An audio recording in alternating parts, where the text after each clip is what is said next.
Hi, today I will talk about the history of China Taiwan. ये second part है history of the China और Taiwan का। यदि आपने फर्स्ट पार्ट नहीं देखा है तो उसका लिंक आपको डिस्क्रिप्शन में मिल जाएगा। तो इस वीडियो में हम ये जानने की कोशिश करेंगे कि कैसे यूएस ने वन चाइना पॉलिसी को एक्सेप्ट किया था 25 अक्टूबर 1971 में। इसमें हम ये भी जानने की कोशिश करेंगे कि क्यों ताइवान जो है वो मेनलैंड ऑफ चाइना से इंटीग्रेट नहीं होना चाहता है। इसमें हम ये भी जानने की कोशिश करेंगे कि कैसे कभी जो है यूनाइटेड नेशन सिक्योरिटी काउंसिल का जो सीट है वो कभी ताइवान के पास हुआ करता था। इसमें हम ये भी जानने की कोशिश करेंगे कि कैसे ताइवान जो है सेमीकंडक्टर का हब बना दुनिया में।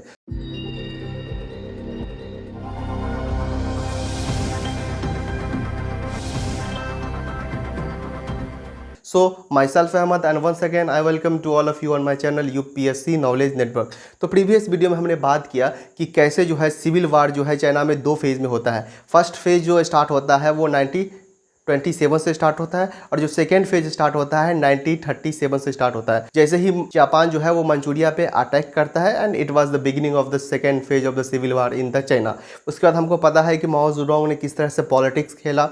उसके बाद क्या होता है कि जैसे ही जापान जो है वो सरेंडर करता है नागासाकी और हिरोशिमा न्यूक्लियर बम अटैक के बाद, वैसे ही यूएसएसआर जो है वो कम्युनिस्ट पार्टी ऑफ चाइना को सपोर्ट करना स्टार्ट कर देती है। तो चलिए हम एक ब्रीफ में बताते हैं कि देखिए कम्युनिस्ट पार्टी ऑफ चाइना जो थी वो बहुत ही ज़्यादा इंस्पायर्ड थी रशियन रेवोल्यूशन से। देखिए अगर हम दो लाइन में ये समझने की कोशिश करें कि रशियन रेवोल्यूशन क्या था, फरवरी 1917 में जो जार था उसको ओवरथ्रो कर दिया जाता है बाय द रशियन पीपल, और इस रशियन पीपल ने एक डेमोक्रेटिक गवर्नमेंट को एस्टैब्लिश करती है, एक डेमोक्रेटिक गवर्नमेंट का फॉर्मेशन करती है। लेकिन अक्टूबर 1917 में जो ये डेमोक्रेटिक गवर्नमेंट को भी ओवरथ्रो कर दिया जाता है by the communist party of the Russia. और यही जो कम्युनिस्ट पार्टी ऑफ जो रशिया है यही आगे चल के 1922 में जो है यूएसएसआर का फॉर्मेशन करती है कि रशिया में जो है कम्युनिस्ट पार्टी का डोमिनेशन था। ठीक है, यही वो कारण है कि जो communist party of the China था वो बहुत ही ज़्यादा इंस्पायर्ड थी क्योंकि दोनों का जो विचारधारा था वो सेम था। अब देखिए होता क्या कि जैसे ही जापान जो है वो सरेंडर करता है आफ्टर नागासाकी और हिरोशिमा न्यूक्लियर बम अटैक के बाद, वैसे ही जो यूएसएसआर जो है वो कम्युनिस्ट पार्टी ऑफ चाइना को आर्म्स एंड एम्यूनाइजेशन जो है प्रोवाइड करना स्टार्ट कर देती है। और जैसे ही red army of the communist party को आर्म्स एंड एम्यूनाइजेशन मिलता है वो पूरे मेनलैंड ऑफ चाइना पे मार्च करना स्टार्ट कर देती है। और यही वो कारण है जिससे कि केएमटी गवर्नमेंट और जो नॉन कम्युनिस्ट विचार के जो लोग थे मेनलैंड चाइना से एस्केप करके ताइवान में शिफ्ट कर जाते हैं। लास्ट दिसंबर 1949 आते आते जो है कम्युनिस्ट पार्टी जो थी वो पूरे मेनलैंड ऑफ चाइना पे कब्जा कर लेती है और चाइना को people's of republic of China घोषित कर देती है। और जो माओ ज़ेडुंग थे वो खुद को प्रेसिडेंट घोषित कर देते हैं। ठीक है, और यहीं से स्टार्ट होता है वन चाइना टू गवर्नमेंट। अब क्वेश्चन उठता है कि हाउ कैन आई से कि वन चाइना टू गवर्नमेंट। अब देखिए इसलिए कि एक तो गवर्नमेंट जो माओ ज़ेडुंग की है जो मेनलैंड ऑफ चाइना में है, लेकिन दूसरा गवर्नमेंट जो रियल गवर्नमेंट थी जो केएमटी गवर्नमेंट थी क्यूमिंगटन गवर्नमेंट थी वो शिफ्ट कर जाती है ताइवान में और वहाँ भी एक तरह से गवर्नमेंट की तरह वो फंक्शन वहाँ करती है। इसलिए कहा जाता है कि वन चाइना टू गवर्नमेंट। तो याद रखिएगा उसके बाद जो है कम्युनिस्ट पार्टी ऑफ जो चाइना था वो हमेशा से ये चाहती थी कि ताइवान को मेनलैंड ऑफ चाइना में इंटीग्रेट किया जाए। ठीक है जो है, लेकिन याद रखिएगा जो माओ ज़ेडुंग जो है वो ताइवान को मेनलैंड ऑफ चाइना में इंटीग्रेट नहीं कर पाते हैं। इसके दो कारण थे, पहला कोरियन वार, दूसरा कोल्ड वार पॉलिटिक्स। अब देखिए हम आपको एक लाइन में समझाते हैं कि कोरियन वार क्या था। देखिए कोरियन वार में हुआ, देखिए कोरियन वार जो है नॉर्थ कोरिया पे जो है वो यूएसएसआर का कंट्रोल था और साउथ कोरिया पे जो है वो यूएस का कंट्रोल था। एक तरह से देखें तो कोरियन जो वार थी वो एक तरह से विचारधारा की लड़ाई थी। एक तरफ कम्युनिस्ट गवर्नमेंट थी तो एक तरफ जो है वो डेमोक्रेटिक गवर्नमेंट थी। उसके बाद क्या होता है कि सेकेंड वर्ल्ड वार के बाद जो है यूएस जो है ताइवान को फुल्ली सपोर्ट करना स्टार्ट कर देता है। जब यूएस जो है वो फुल्ली ताइवान को सपोर्ट करना स्टार्ट कर देती है तब ये जो चिंकाई शेख है ये कहना स्टार्ट कर देते हैं कि एक दिन हम मेनलैंड ऑफ चाइना पे अपने गवर्नमेंट को एस्टैब्लिश्ड करेंगे। क्योंकि उस समय में जो है यूएस ये मानता था कि जो real government of the China है वो केएमटी गवर्नमेंट ही है जो real government of the China है। और यही वो कारण है कि यूनाइटेड नेशन सिक्योरिटी काउंसिल का जो सीट था वो ताइवान को दे दिया जाता है। तो आप इस बात को याद रखिएगा, the United nation security council का जो सीट था वो 1949 से लेके 1970 तक जो है वो ताइवान के पास था। From 1917 onward the world politics has changed. तो 1970 आते आते जो वर्ल्ड का जो पॉलिटिक्स था वो पूरी तरीके से चेंज हो चुका था। ये वही समय था जब चाइना जो है वो खुद को इंडस्ट्रियलाइज्ड कर रहा था। ये वही समय था जब चाइना जो है वो खुद को बहुत ही तेजी से डेवलप कर रहा था। और याद रखिएगा, तो चाइना जो है वो यूएसएसआर का अलाई हुआ करता था, लेकिन 1970 आते आते चाइना जो है वो यूएसएसआर से बहुत ही ज़्यादा फ्रस्ट्रेट हो चुका था। इस फ्रस्ट्रेशन का दो कारण थे। पहला, Cuban missile crisis. Cuban missile crisis क्या था? क्यूबन मिसाइल क्राइसिस कुछ नहीं था, सिर्फ जो यूएस है और जो यूएसएसआर है इसके बीच में आर्म रेस थी, ठीक है। सेकेंड वर्ल्ड वार के बाद जो है वो जर्मनी जो है वो 4 ब्लॉक में डिवाइड हो जाती है। एंड इवन इफ की Berlin city of the Germany had been divided into the 2 parts, ठीक है। जो बर्लिन सिटी था जर्मनी का वो भी 2 पार्ट में डिवाइड हो जाती है, ईस्टर्न पार्ट और द वेस्टर्न पार्ट। अब याद रखिएगा, 7 district of the eastern part of the Berlin city and some more territory जो थी वो यूएसएसआर के कंट्रोल में थी। तो 7 district of the eastern Berlin और कुछ टेरिटरीज जो थी वो यूएसएसआर के कंट्रोल में थी, जैसे कि पोलैंड, ऑस्ट्रिया, चेकोस्लोवाकिया, सब सारी जो टेरिटरी है वो यूएसएसआर कंट्रोल करती थी। उसके बाद जो western part of the Berlin city था वो कंट्रोल किया जाता था यूएस के द्वारा, ब्रिटेन के द्वारा और फ्रांस के द्वारा। तो याद रखिएगा, जो western part of the Berlin city था उसमें जो है मोर फ्रीडम थी बिकॉज ऑफ द डेमोक्रेसी, लेकिन जो ईस्टर्न पार्ट है वो यूएसएसआर कंट्रोल करती थी, उसमें जो है मोर रिस्ट्रिक्शन थी, पब्लिक के लिए बहुत ही ज़्यादा रिस्ट्रिक्शन थी।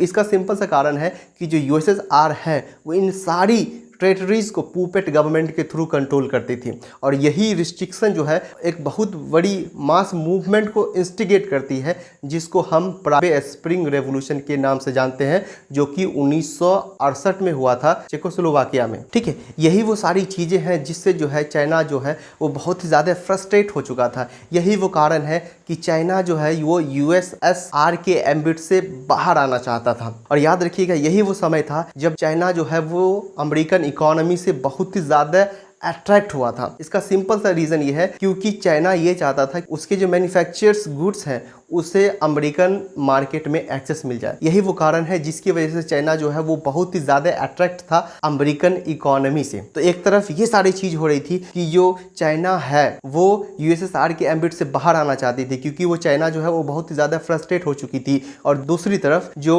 अमेरिकन लोग थे उनका भी परसेप्शन जो है चाइना के प्रति बदल रहा था, क्योंकि उनको ऐसा लग रहा था कि चाइना जो है वो अब बहुत तेज़ी से डेवलप कर रहा है, चाइना जो है वो खुद को बहुत ही तेज़ी से इंडस्ट्रियलाइज्ड कर रहा है। और अमेरिकन लोगों को ऐसा लगता था कि हो सकता है आने वाले समय में चाइना में भी डेमोक्रेसी आ जाए। एक कारण तो ये था। दूसरा कारण ये था कि जो अमेरिकन थे वो यूएसएसआर को आइसोलेट करना चाहते थे, इसलिए वो चाहते थे कि चाइना यदि किसी तरह उनके फेवर में आ जाता है तो यूएसएसआर जो है वो आइसोलेट हो जाएगा and this will lead to disintegration of the USSR. और इससे क्या होगा कि जब चाइना जैसे ही उनके फेवर में चले जाएंगे तो यूएसएसआर जो है वो आइसोलेट हो जाएगा और जो यूएसएसआर जो है वो टूट जाएगा। और इससे क्या होगा कि यूएसएसआर का डिसइंटीग्रेशन हो जाएगा। यही वो कारण है कि यूएस जो है वन चाइना पॉलिसी को एक्सेप्ट करता है और 25 अक्टूबर 1971 में यूएन को अलाउ करता है माओ जेडोंग की जो गवर्नमेंट है उसको रिकॉग्नाइज करे only one government in China. तो याद रखिएगा, जो वन चाइना पॉलिसी जो है वो एक्सेप्ट किया गया था यूएस के द्वारा। इसके पीछे क्या कारण था? पहला ये कारण था कि जो चाइना है वो बहुत तेजी से डेवलप कर रहा था, चाइना जो है वो बहुत तेजी से इंडस्ट्रियलाइज कर रहा था खुद को। दूसरा ये कि जो अमेरिकन्स हैं वो चाहते थे कि यूएसएसआर को आइसोलेट किया जाए ताकि यूएसएसआर का डिसइंटीग्रेशन हो जाए। यही वो कारण है जिसकी वजह से यूएस ने वन चाइना पॉलिसी को एक्सेप्ट करता है और 25 अक्टूबर 1971 में यूएन को अलाउ करता है कि वो रिकॉग्नाइज करे माओ जेडोंग की गवर्नमेंट को only one government in the China. और यही वो समय था जब चाइना को यूनाइटेड नेशन सिक्योरिटी काउंसिल का भी सीट को दे दिया जाता है। और जैसा कि हमको पता है कि जो यूएस है वो हमेशा से पॉलिटिक्स खेलता आ रहा है। यही वो कारण है कि कुछ समय के बाद जो हाउस ऑफ द कांग्रेस है वो एक लॉ को लेके आती है जिसको हम ताइवान रिलेशन एक्ट कहते हैं। और इसके तहत जो है यूएस जो है वो ताइवान को इंश्योर करता है कि हम आपको मिलिट्री एड जो है वो प्रोवाइड कराते रहेंगे।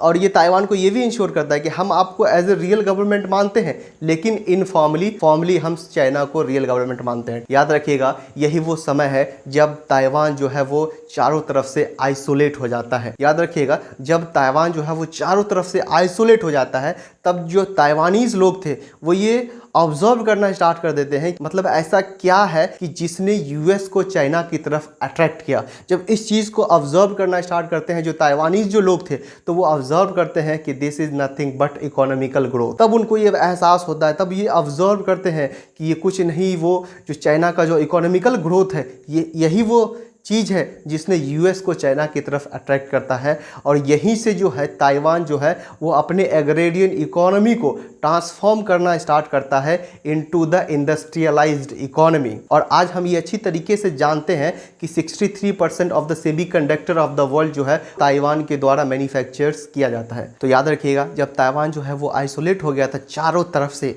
तब जो ताइवानीज जो लोग थे उनका विज़न बहुत ही क्लियर था।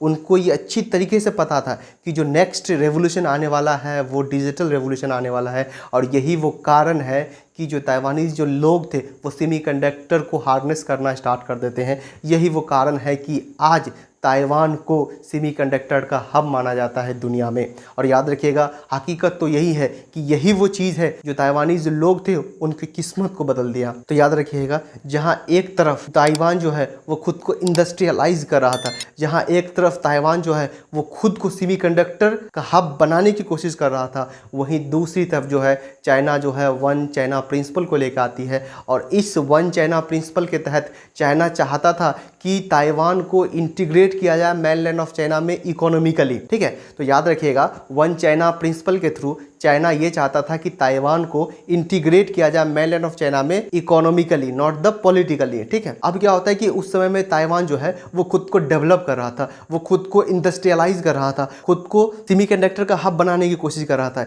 यही वो कारण है कि ताइवान को भी जो है वो चीप लेबर की ज़रूरत थी। यही वो कारण है कि जो ताइवान और जो चाइना जो है वो दोनों एक साथ आते हैं एंड 1992 कंसेंसस साइन होता है बिटवीन चाइना और ताइवान। यही वो कारण है कि दोनों गवर्नमेंट एक साथ आती है और 1992 का जो कंसेंसस है ये दोनों गवर्नमेंट के बीच साइन होती है। तो याद रखिएगा, जहाँ एक तरफ ये सारी चीज़ें हो रही थी, वहीं दूसरी तरफ जो यंग जनरेशन थी ताइवान में, उनका जो परसेप्शन था अपने देश के प्रति वो बदल रहा था। यही वो कारण है कि एक न्यू आइडेंटिटी का जन्म होता है ताइवान में, जो ये कहती है कि we are the Taiwanese not the Chinese. याद रखिएगा, जब चिंकाई शेक जो है मेनलैंड ऑफ चाइना से शिफ्ट करते हैं ताइवान में, तब से जो है वो एज ए डिक्टेटर की तरह रूल कर रहे थे। यही वो कारण है कि ताइवान में एक न्यू पार्टी का जन्म होता है जिसको हम डेमोक्रेटिक प्रोग्रेसिव पार्टी कहते हैं। और जैसे ही ये डेमोक्रेटिक प्रोग्रेसिव पार्टी का जन्म हो ताइवान में, तो वो कहती है कि यदि हम पावर में आते हैं तो दो चीज़ को लाएंगे। पहला, we will not integrate with the mainland of the China, हम जो है वो मेनलैंड ऑफ चाइना से इंटीग्रेट नहीं होंगे फर्स्ट। सेकेंड कहता है कि यदि हम पावर में आते हैं तो हम डेमोक्रेसी को इंट्रोड्यूस करेंगे ताइवान में।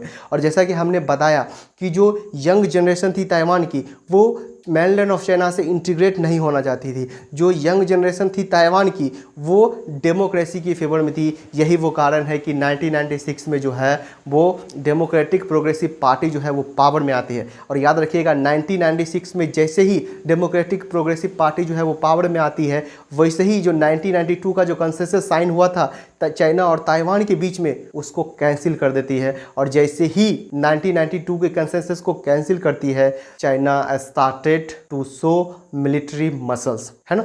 और जैसे ही जो है ये 1992 के कंसेंसस को ताइवान जो है रिजेक्ट करती है, वैसे ही जो है चाइना जो है मिलिट्री मसल्स को दिखाना स्टार्ट करती है। और ये वही समय था जब चाइना ने न्यूक्लियर टेस्ट किया था इन बे। जैसे ही चाइना जो है वो न्यूक्लियर टेस्ट करता है बे में, वैसे ही जो यूएस है वो यूएस जो है ताइवान को सपोर्ट करना स्टार्ट कर देता है। और ताइवान और यूएस दोनों मिलकर उसी वे में जो है मिलिट्री एक्सरसाइज करता है। तब ये चाइना को रियलाइज़ हुआ कि it is not going to be as easy as China think. तब चाइना को ये रियलाइज़ हुआ कि जितना हम आसान समझ रहे हैं कि ताइवान को हम फोर्सफुली इंटीग्रेट कर लेंगे main land of the China में, ये इतना आसान है नहीं। फिर 2005 में चाइना जो है एंटी सेसेशन लॉ लेके आती है, जिसके थ्रू चाइना जो है वो चाहती है कि किसी भी तरह ताइवान को इंटीग्रेट किया जाए मेनलैंड ऑफ द चाइना में बाय यूजिंग फोर्स। चाइना का रीयूनिफिकेशन चाहती थी मेनलैंड ऑफ द चाइना में। तो आप याद रखिएगा, 2005 से लेकर 2014 तक जितनी बार चाइना ने मिलिट्री मसल्स को दिखाने की कोशिश की है, उतनी बार ताइवान ने खुद को रिजिट साबित किया है। इसका सिंपल सा एग्जांपल है सनफ्लावर मूवमेंट। अब देखिए सनफ्लावर मूवमेंट था क्या, देखिए 2014 में जो है ये डेमोक्रेटिक प्रोग्रेसिव पार्टी जो थी वो इलेक्शन हार जाती है ताइवान में। उसके बाद गवर्नमेंट किसका बनता है, केएमटी गवर्नमेंट का। और जैसे ही केएमटी गवर्नमेंट जो है पावर में आती है ताइवान में, वो कहती है कि we are going to sign a free trade agreement with the China. जैसे ही केएमटी पार्टी जो है वो पावर में आती है, वैसे ही वो कहती है कि हम जो है चाइना के साथ फ्री ट्रेड एग्रीमेंट करने जा रहे हैं। और याद रखिएगा इसी फ्री ट्रेड एग्रीमेंट के अगेंस्ट में एक बहुत बड़ी जो मूवमेंट तैयार होती है, और उसी मूवमेंट को हम सनफ्लावर मूवमेंट के नाम से जानते हैं। ठीक है, तो सनफ्लावर मूवमेंट था क्या, सनफ्लावर मूवमेंट जो है ये फ्री ट्रेड एग्रीमेंट के खिलाफ में थी। तो बस आपको इतना याद रखना है कि देखिए जो ताइवानी जो लोग थे वो मेनलैंड ऑफ चाइना में इंटीग्रेट क्यों नहीं होना चाहते थे। इसका सिंपल सा कारण है कि देखिए 2005 से लेके 2014 तक अगर यदि हम चाइना को ऑब्जर्व करें, ये जो ताइवानी जो लोग थे वो अच्छी तरीके से ये जानते थे कि चाइना जो है वो किस तरह से अत्याचार कर रहा है उइगर मुस्लिम पे। चाइना ने किस तरह से क्रस्ट कर दिया था अम्ब्रेला मूवमेंट को इन हांगकांग। ठीक है, तो ये सारी चीज़ें थी जो ताइवानी जो लोग थे, ये सारी चीज़ें जो है ताइवानी जो लोग जो है वो ऑब्जर्व कर रहे थे कि चाइना जो है वो किस तरह से उइगर मुस्लिम पे अत्याचार कर रहा है, चाइना ने किस तरह से अम्ब्रेला मूवमेंट को क्रश कर दिया। और यही वो कारण है कि जो ताइवानी जो लोग हैं वो मेनलैंड ऑफ चाइना में इंटीग्रेट नहीं होना चाहते हैं। And thanks for watching.